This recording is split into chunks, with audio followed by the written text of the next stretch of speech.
let's get kicking off. We've got a number of GEG leaders from around Australia and New Zealand together. So we've created a Google Educator group for Australia and New Zealand, the ANZ group.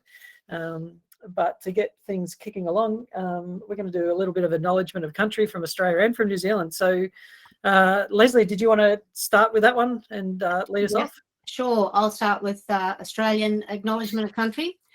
I acknowledge the traditional custodians of this land. I acknowledge their elders, past, present and emerging, who were and continue to be the storytellers of this ancient land and its peoples. Steve, how about something from New Zealand? Thank you. I'll say kia ora whanau, nā mihi nui kia koutou katoa, kia papatūnuku tēnā koe, ki te whare tēnā koe, ki te tūpuna tēnā koe.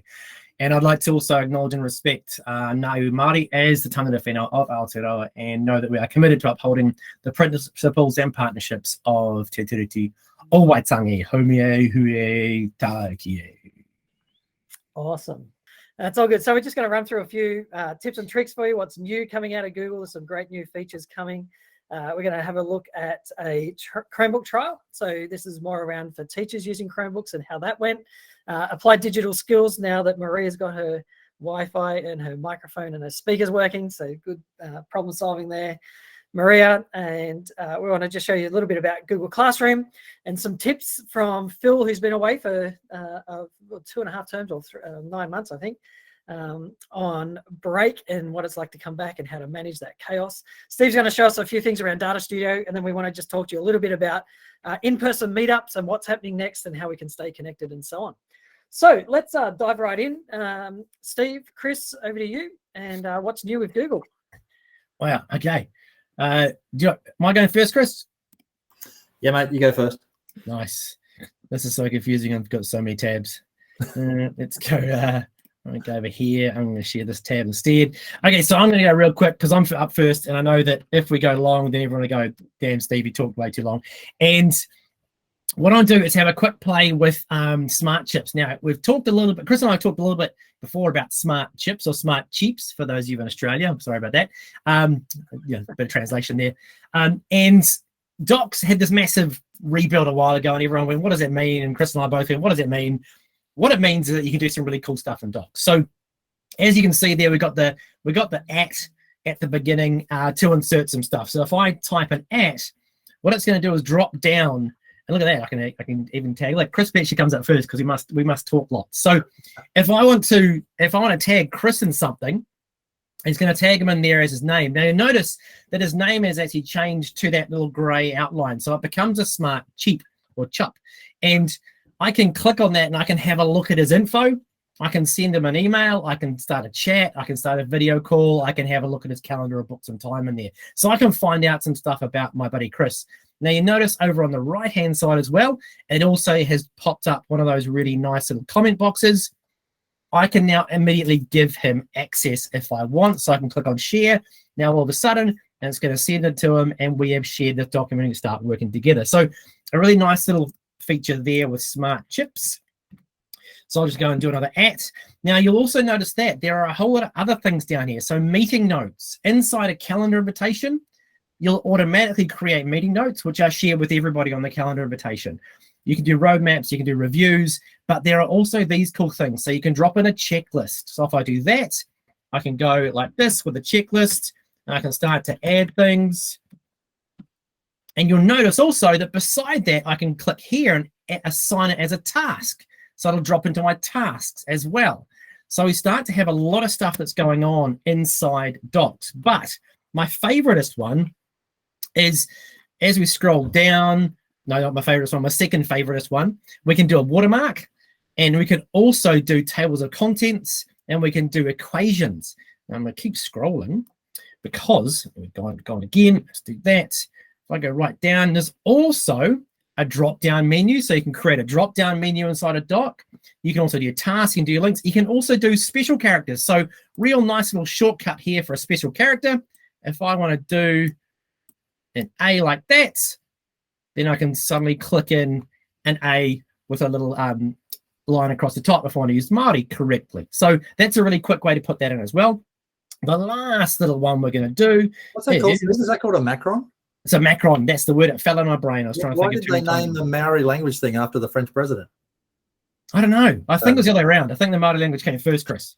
All right. Okay. Awkward. Now, the really, really cool one that I love showing here is if I want to put a YouTube clip in here, and I go and find a really good YouTube clip here, which is called BSOA Interview with Chris Betcher. I'll just go into there. I've not seen that. This one. It's a really old interview with you. Oh, my goodness. I don't do that. I'm not going to play it. So if I copy the URL, I'll go back to my doc over here. I've done my @ I'm going to paste the YouTube URL in there. And then it says, do you want to replace it with Chris's interview? Yes, I do. So I click that. And what it's going to do is it's now going to see it's got a little interview in there. If I hover over it, it pops out. And I can then go open preview and we can all watch Chris's interview. Now, the really cool thing about this is... And my voice. We won't watch it. I'll leave it in there. The really cool thing is if you notice, no ads at the beginning, no suggestive videos at the end. So kids can jump in, watch the preview, answer your questions, or do whatever you want. So you can start to make a really amazing smart worksheet, for want of a better term, or a hyperdoc, or whatever you want with docs. And I reckon that's probably 5 minutes. I'll stop talking now. So there you go. That's docs. Awesome. Thanks, Steve. I used to always wonder why we couldn't embed a YouTube video in a Google Doc. It just seemed to me like, what? We can do it in slides. We can do it in other places. Why can't we do it in a doc? Because it's like a digital document. And when you think about it, that's actually a much better system because it means the video can be playing in that player, but you can still scroll the page up and down. So kids can be looking at, I don't know, the digital worksheet, whatever you want to make in the background while they're watching a video. It's actually a much better, nice way to do it. Hi, everyone. I want to talk to you about a thing that we released yesterday. We announced it yesterday at the Anywhere School event. You may have it if you're on the beta channel and you use a Chromebook. It's called Screencast for Chromebooks. Let me share my screen and I will show you what I mean. So now, I'll preface this by two things. This is a Chromebook-only feature. For those of you that are in schools where kids use Chromebooks, that's pretty awesome because it means every kid automatically has access to this as soon as we roll over to version 103 of Chrome. Right now, most people are on version 102, and the new version should be released in probably the next week or two. But if you want to get early, if you can push yourself over to the beta channel, you can have access to it. What it is a brand new app that runs in here. You can see it's called Screencast. Let's get rid of that thing. So it's different than the old screen recorder, isn't it, Chris? Right, yeah. So you remember you can do screen recording on a Chromebook by going, well, there's a couple of ways you can do it. The way a lot of people do it is click down here and there's a button that actually says screen capture, right? So if you hit screen capture, it'll bring up that that overlay there and you can set your settings down the bottom there for what you want to capture, whether it's a like partial screen or a whole screen or whatever. And you can still do that. That still works. And if you just want a simple screencast, that's fine. You'll notice that you've now got the little video thing down in the bottom corner, which you never used to have in screencast. That's fairly new. And you can turn that on or off under the settings thing here by choosing your microphone or your camera. And it's all there. And you can even choose the other camera if you like. That's much nicer. And it puts it in that nice circle for you. But that's not what I'm going to do. I want to show you the new tool called Screencast, which is kind of built on that, but does something very special. If I go into the settings here and choose this thing called Screencast, it actually opens up this app. Keep closing that thing, right? Then it looks a little bit like this. Okay, now when you first open it, it has a couple of little sort of welcome videos there that steps you through how to use it. I'm not going to play them for you. Let me show you what it does. I hit the new Screencast button, and it goes into that screen recording mode that I just showed you. So it looks familiar. It puts my little video down in the bottom corner. And I'm just going to do something really simple, right? I'm just going to show you how you use the settings menu on a Chromebook to find, I don't know, accessibility settings. When I start this, I want you to notice that as soon as I go down here to do something, what I think will happen is it will just automatically move me out of the way because I'm in the way right now, that little video thing. So let's try it. Let's click anywhere. 3, 2, 1. Hi, my name is Chris. I'm recording a video for you right now. What I want to show you is if I click down here, you'll see, first of all, my video moved out of the way automatically.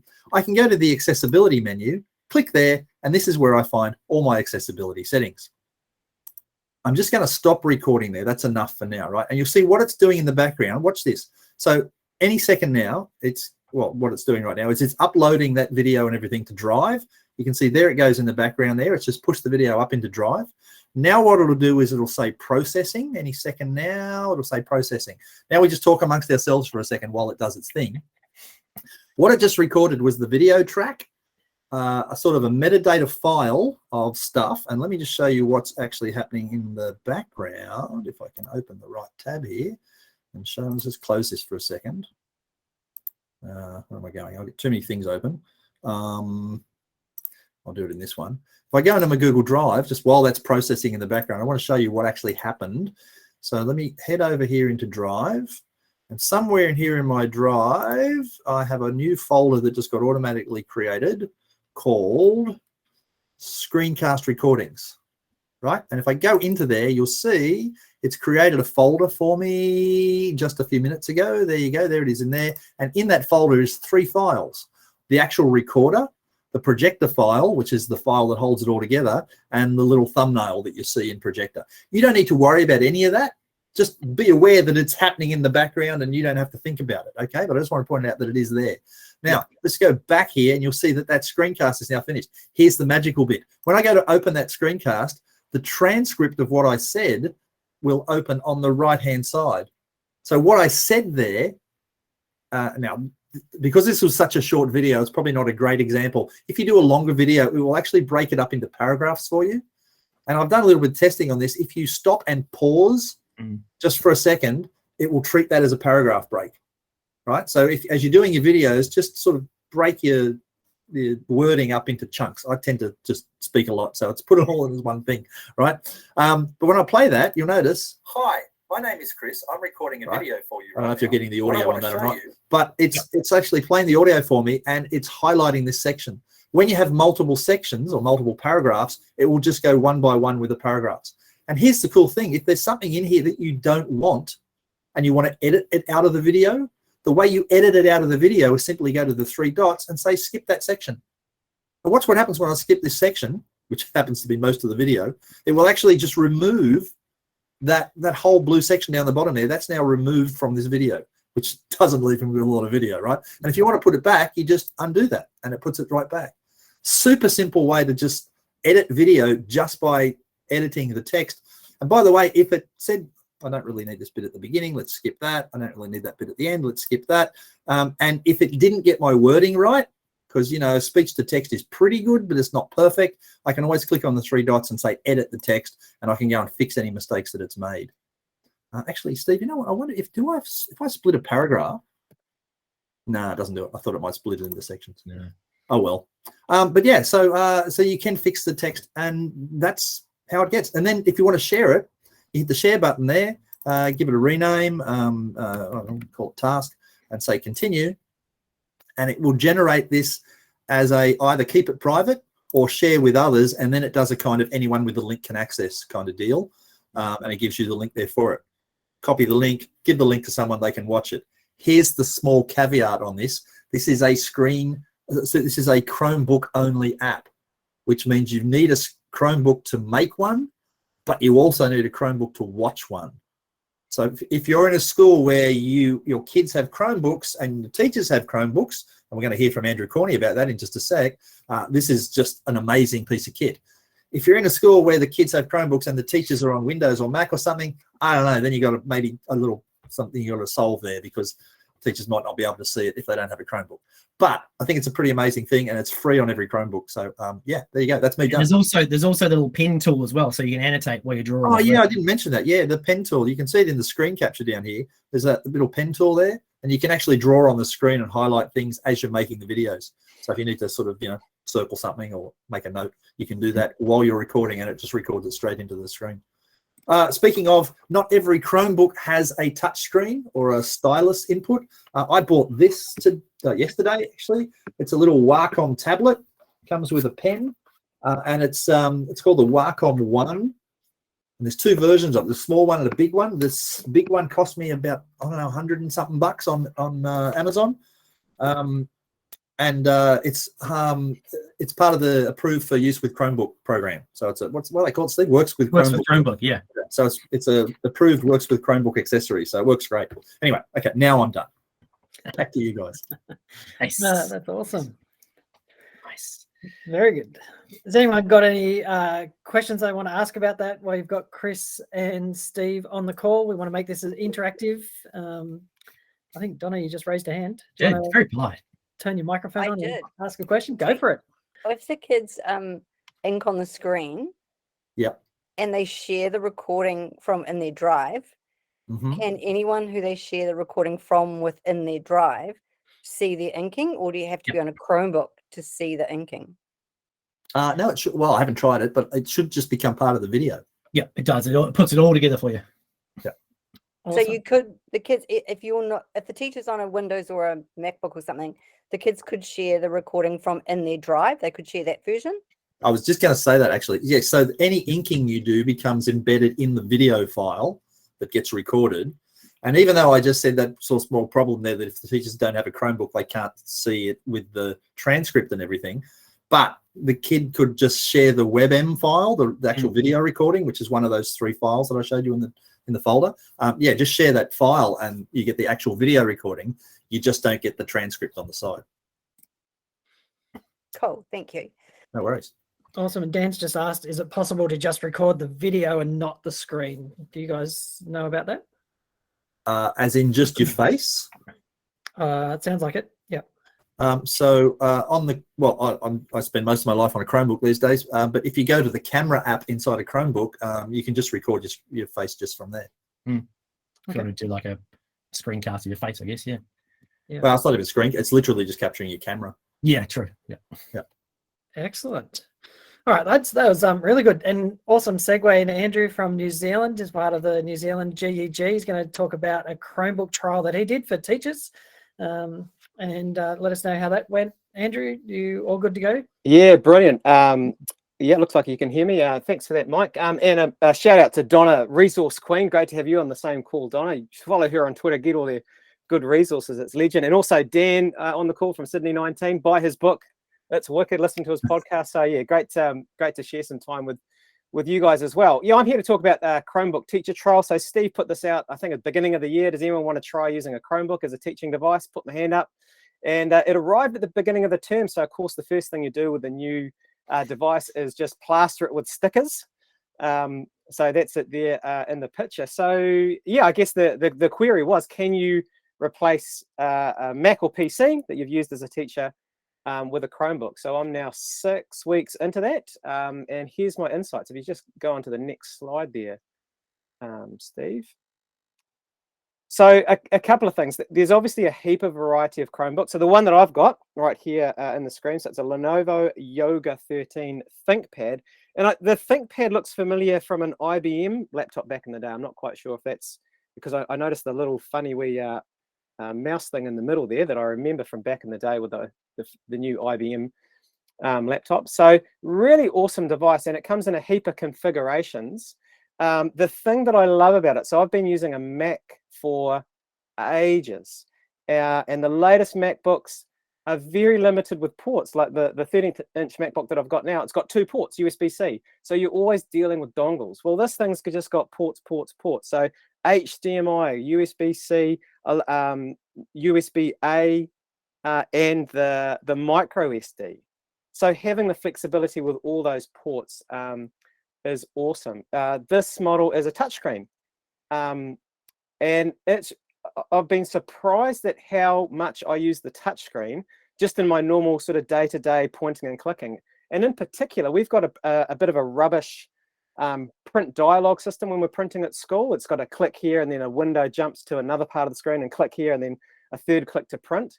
Well, doing it on touchscreen is just awesome. It's and then tablet mode with stylus, and you can see some pictures there, with my year 10 maths class, and just being able to sit beside kids, and rather than do on paper, which you probably traditionally do, by doing it digitally, that then saves a copy that can be shared with guys who weren't there, or students can look at later. So the stylus and the tablet mode is really, really awesome.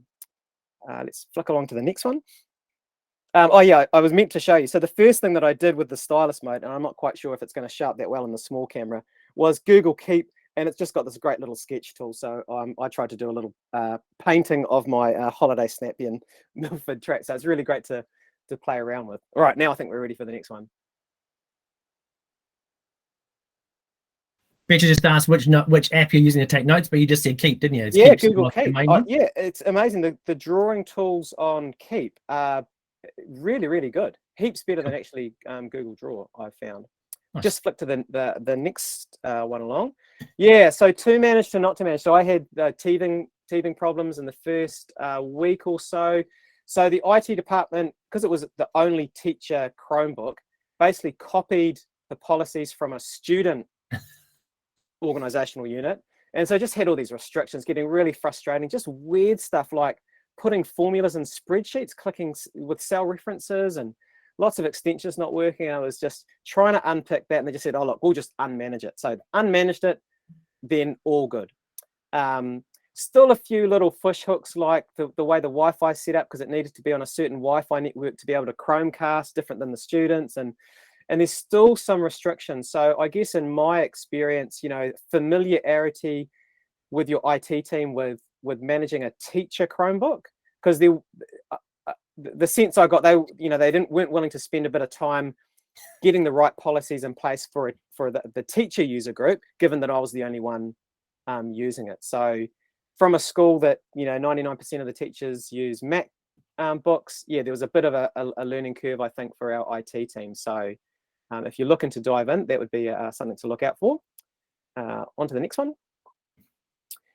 Yeah, there were some quirks. So it is a new OS to learn. So even though some things are same, but some things are different. So it's taken me a bit of a while to quickly find changing display options and sound output. A real quirky one for us here in New Zealand is most secondary schools use Kmart as their student information system, and it is web accessible, but there's a few dumb things that make me have to switch back to my MacBook. Like you can see the error message there. I can't, where on my MacBook I can download data as PDFs and CSV files. For whatever reason, I can't on my Chromebook, and I think the issue is with the Kmart software rather than the Chromebook. So those are the times when I have to shelve the Chromebook and go back to the MacBook. Getting the macrons installed.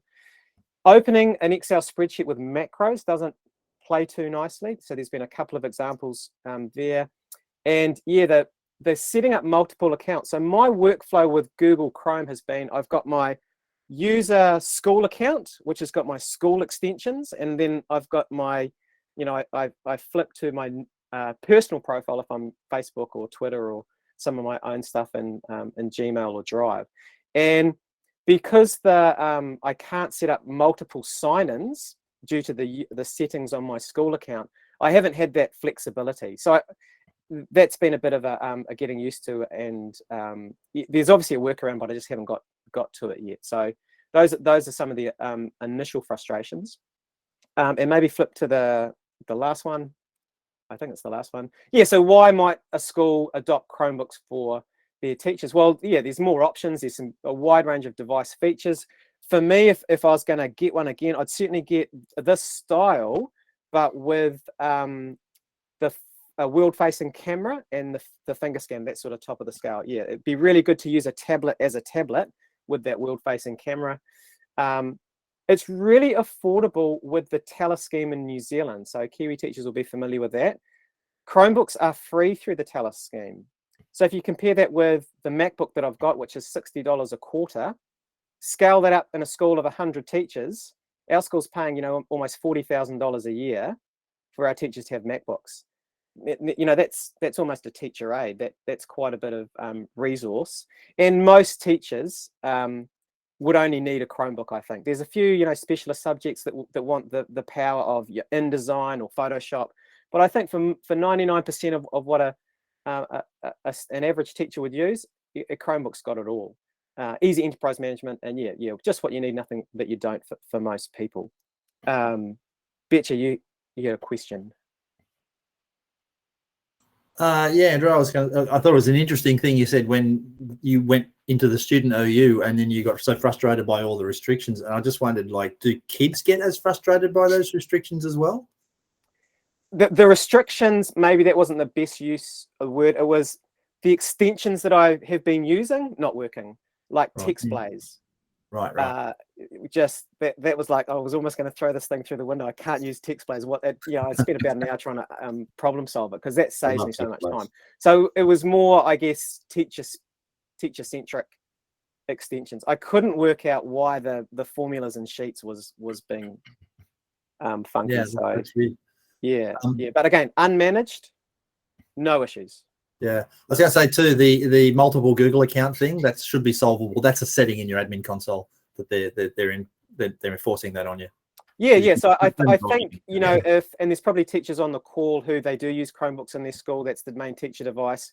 I think it's just probably a bit of an IT side, not skill set, but you know, how they're best used for a teacher in the settings. Yeah, and the Dan's policies just that put you a good in place. point in the chat there about the use of the Chromebooks there in his school. It was a good point, Dan. Yeah, I mean, the number of times I've power washed this thing, and it just super easy.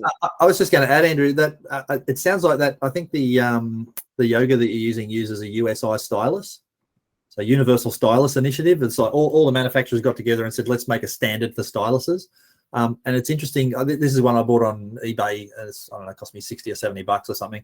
And I've never really liked it. It's got a really noisy tip on it when you're writing and stuff. And you got to press and hold a button to turn it on. And it's got an old style plug on the back of it to charge it. And Logitech just released this one. I just got this yesterday, and it's a USB-C charger. So it's the same charger as the laptop, as the Chromebook. And it doesn't require to be turned on and off. As soon as you pick it up, it realizes it's in use and it turns itself on, and you put it down and it turns itself off. It's super comfortable and has a really good writing tip on it. So yeah, I just got this yesterday to try out, and I love it. It's really good if you're using a USI stylus. So just thought I'd throw that in. Nice. Hey, no, so Andrew's been one of our early adopters, and we're coming back together as a group in a little while to get all this great feedback and basically put it all together so we know what we can tell schools who want to go for Chromebooks. So thanks for sharing that, Connie. That's awesome. Hey, macrons, if you go up to your profile picture, click on it, go manage your account. You can switch on input tools, and it'll give you macrons across every app you use that you're logged into. Oh, I don't need to install the input tools extension. No. Awesome. Thanks, man. Hey, up here, can you just say that once more, Steve? Yeah, so if you go up to your Google account at the top, click on your photo, go to manage account, and then you can go down to input tools, and you can select the Māori keyboard and the Māori scribbly bit. And then what you do basically is choose your Māori keyboard. It's the whatever's on the tilde button, and then A, and it'll do a macron on across everything. A, O, and U as well. So nice little tip for us Kiwis. That's awesome. All right. Jumping forward. Yeah, so we're going to jump in, and Maria's hopefully going to cross our fingers and our toes that her mic and everything holds up. She's going to talk to us about applied digital skills. Just a reminder, let me put this in chat.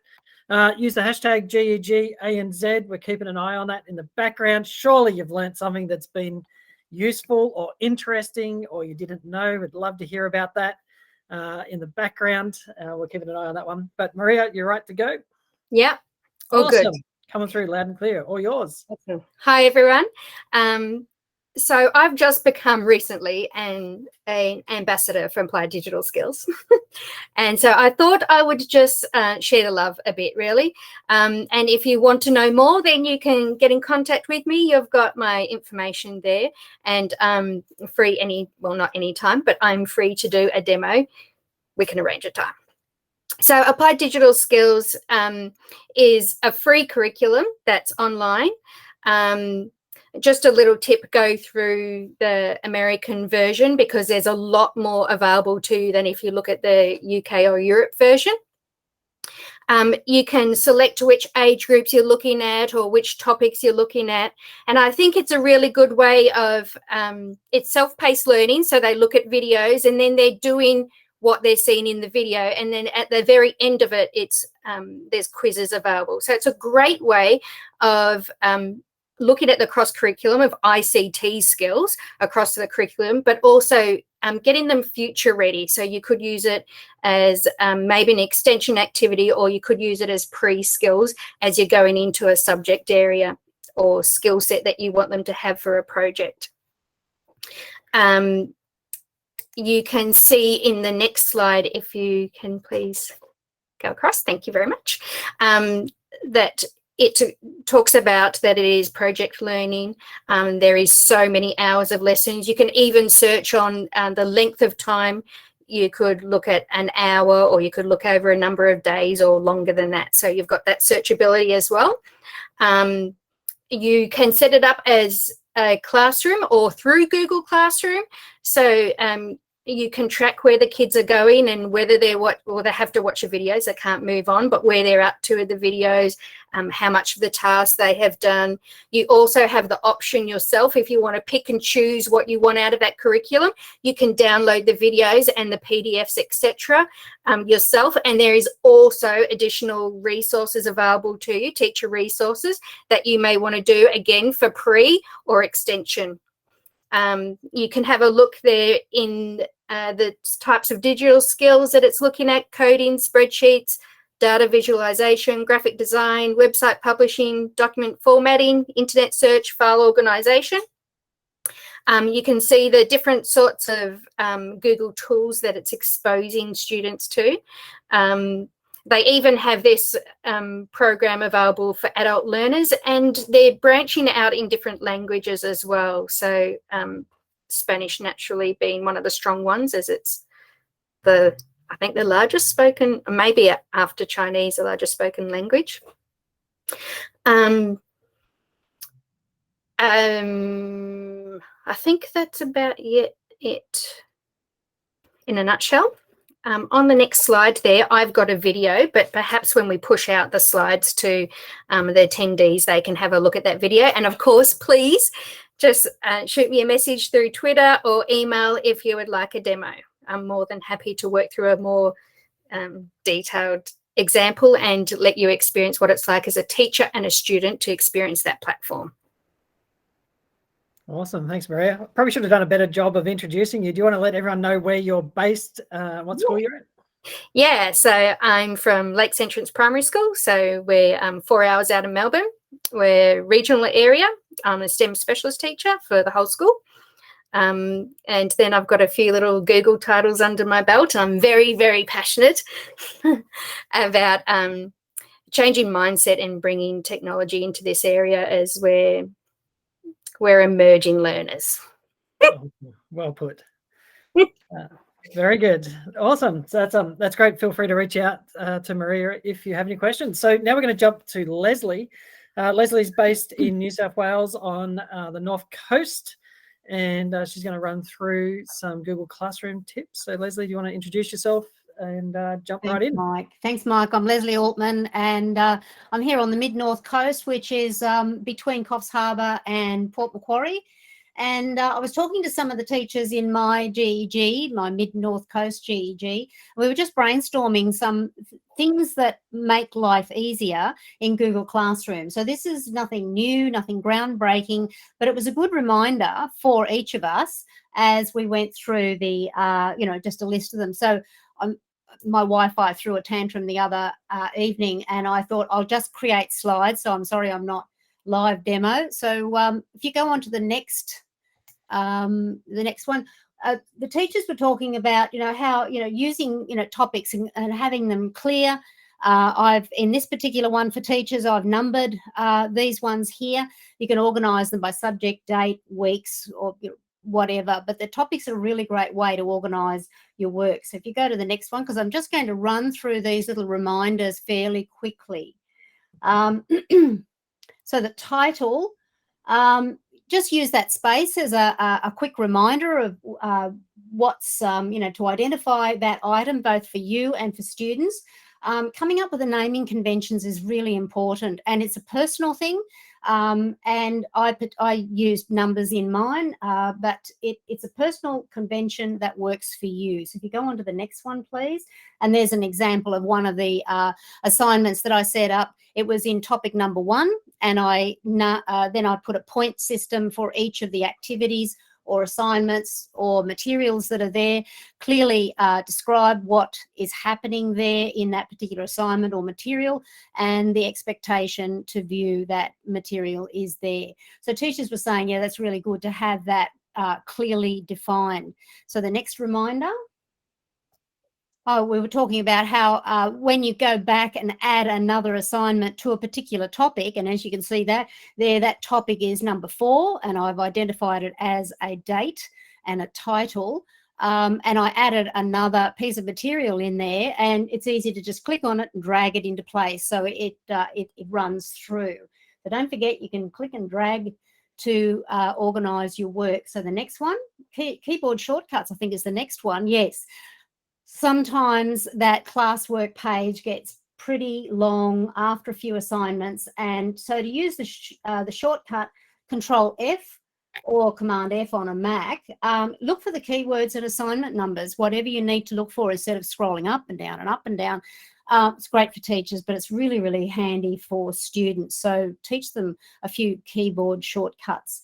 Another reminder that a few teachers were saying what a difference, on the next slide, what a difference emojis make to break up the text.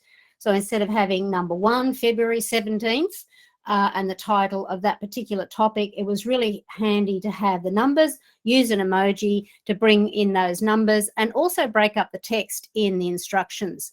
The teachers were saying that their students had found that was pretty handy. Next one, I think, is templates. Yes, when you've got it right and you're really happy with it and you want to reuse that structure, go back to your home page in Google Classroom and just click on the snowman, the 3 dots, and then make a copy of that and create your template that way. So at least you've got half your work done for you. Teachers were saying that was really a handy thing to remember. Next one, I think, is scheduling posts. And when I was working with some teachers, I kept those particular posts, I think they were materials that I didn't want released until we started at 5 p.m. so I could refer to it then. So get that organised ahead of time. And the last one, the next one, another reminder is, and if you play that, it's got no sound, if you play that, please, whoever's got the finger on the pulse. There it is there.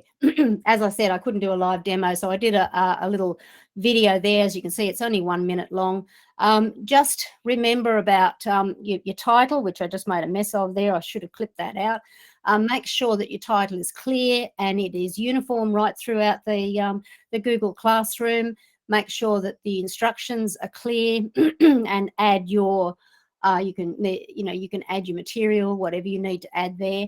But I was really impressed when they brought this in, add your topic, of course, when this was brought in, scheduling assignments right across a set of classrooms is great. So before you click schedule, click on that area there, go and find the classes that you want to push this assignment out to particular students or all students, select those ones and then schedule. And the handy thing is that when you get to this scheduling point, you can then still customize, your topics in each of the in those classrooms. You can customize the date that it's due and the date that it's pushed out there. So I thought that's such a great idea. Or you could just copy all the settings right throughout, depending on how you've structured it. The teachers really, really were excited about that. So what is your favorite organizational strategy for Google Classroom? Use GEG ANZ, go out to Twitter or to Instagram and share your favorite tip.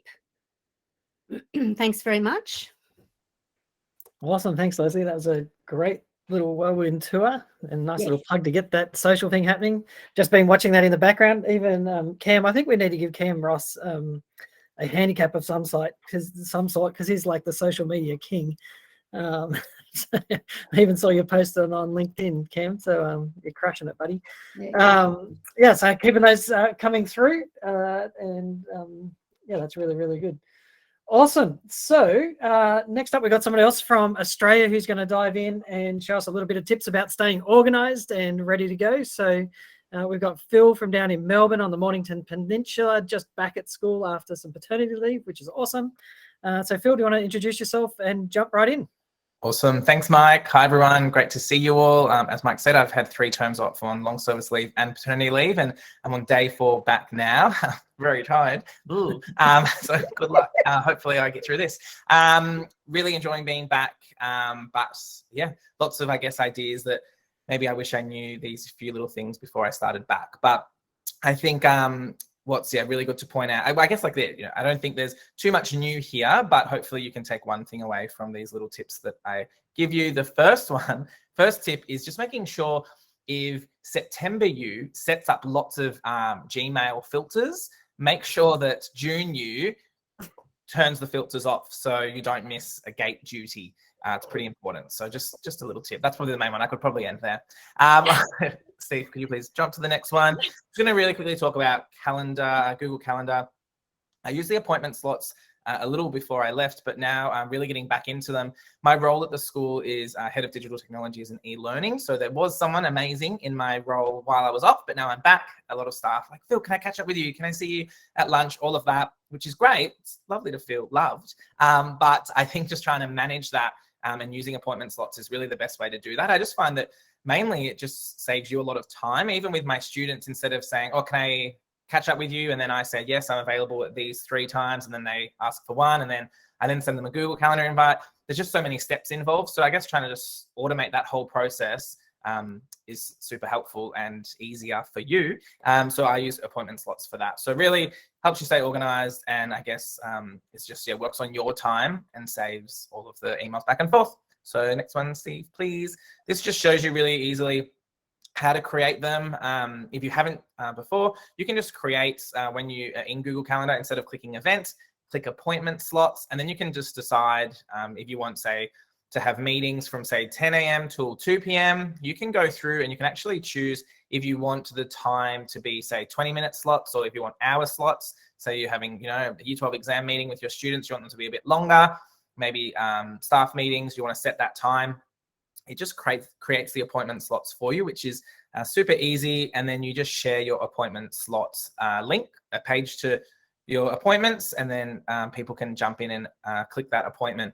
What works really well in doing that is that it creates a Google Calendar invite for you and then for the person that's created the meeting with you straight away. So it just automates the whole process, which I love. And we have no time, and we have to do things like this to hopefully help with that time. Next one, please, Steve. Thank you. So I guess, I was talking to some of our heads of faculty and heads of years earlier about how we could use this tool. And we just really worked out, we were discussing how we could use it to support students and staff, and then how we can use it to manage our own time. So are we going to be like, this is my staff meeting time, this is my student meeting time, and then, maybe just block in some time for yourself, which is important as well, and then make an appointment with yourself. Next, thanks, Steve.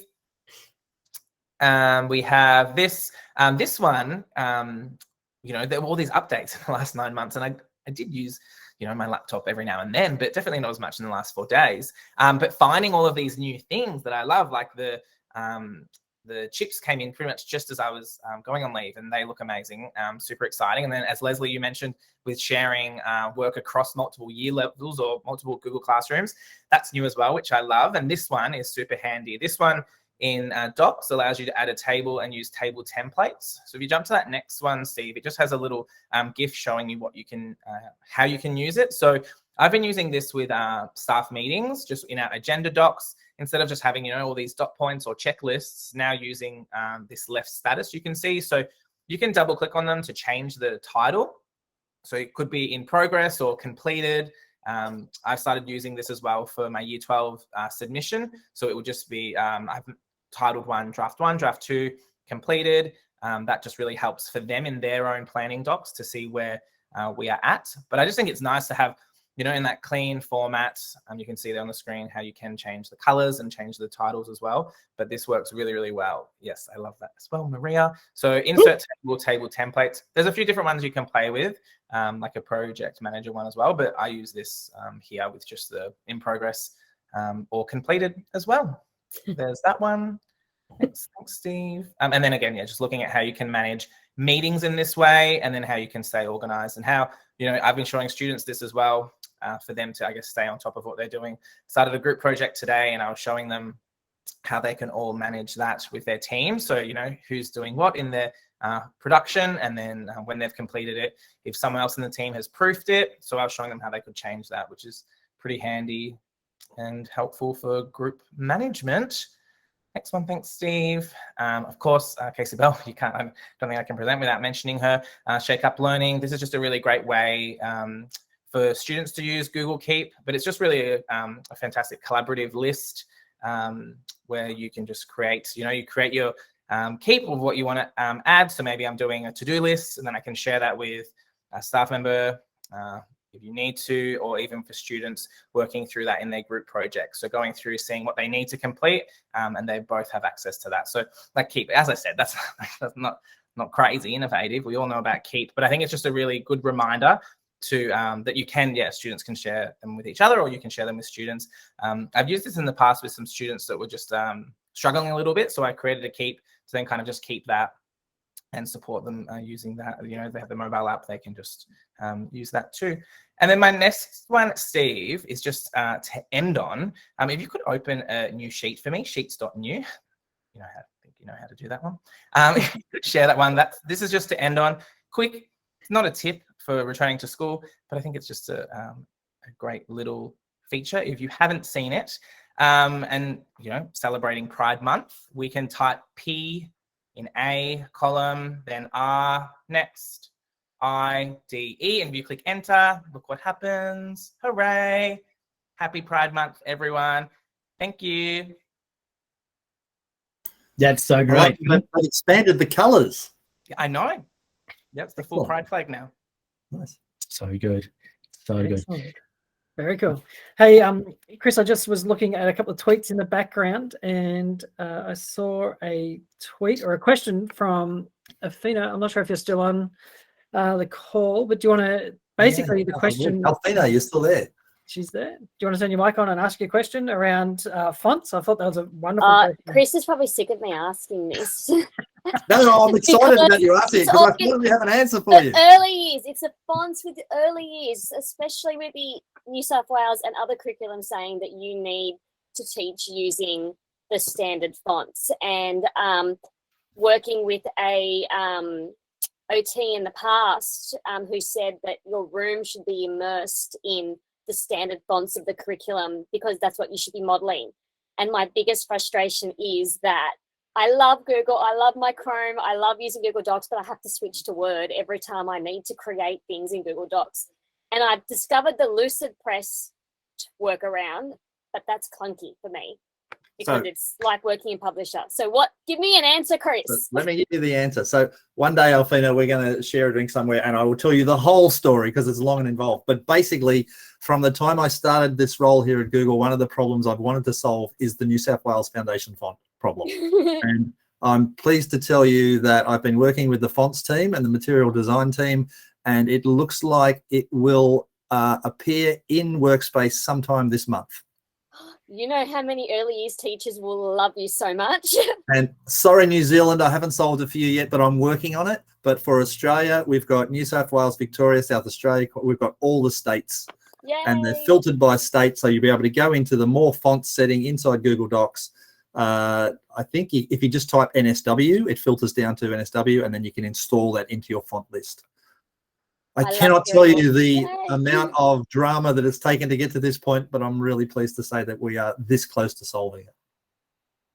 Awesome. So that's a great announcement and a very good scoop for the ANZ meetup. So good on you for asking, and great answer on that. So excellent. Thanks, Phil. Appreciate that presentation, especially just coming back into school and diving in, boots and all. Totally. I love you say we want to keep things nice and tight, but Steve wants to talk again. I'm like, yeah, fantastic. I was going to do something on Data Studio, but I don't kind of want to rip through it. So I might leave that for another time. But what I will do is I'll share one little amazing little tip. Now, when the wonderful Phil was talking, I was like, wouldn't it be great if I could see Phil and see his presentation? And did you know, and Meet You Now can do that. So if you hover over someone's face and click the pin or the pin, for those of us in New Zealand, you can now have two people on the screen at the same time. So you can multi-pin people to your screen. So really great for if you want to see the person and the presentation. Super awesome if you have sign language people, sign interpreting while someone else is going. Chris. I hate to say this, mate, but I don't think it's GA yet. Is it not? Can people not do it on here yet? No, it's not GA. No, I thought that was GA, by the announced. way, means general availability. Okay, so that's coming. That's the thing that's coming. So once it drops into everything, because I know it's hitting a few places at the moment, you'll be able to multi-pin things. So that's my last little tip that doesn't work, which is awesome. I don't think it's a secret. We've announced it, but it's just not GA yet. Yeah. It's not there yet. Oh, okay. I thought I was showing something that you could use today. So I'm really sorry about that, people. So I will leave Data Studio till another time, Mike. Because I'd love to have a good old dig into it. Seeing that one didn't land, I'll fill in one little extra. Leslie was talking about putting emojis inside things, and I've become a big fan of putting emojis in things. And if you're on a Chromebook, the search key, shift, and space bar. So all the things starting with S, search, shift, space bar. If you press that, you'll get a little emoji picker will pop up on the screen, and you can type an emoji straight in from there. It's built into the Chromebook, so it's nice and easy. Amazing. Awesome. So many good tips. And I'm just quickly scrolling through Twitter at the moment, having a look, because I thought I'd have a good 5 to 10 minutes to double down on that. So thanks for that, Steve. That's awesome. No problem. Well, I'll quickly fill then for a moment, Mike. Oh, sure.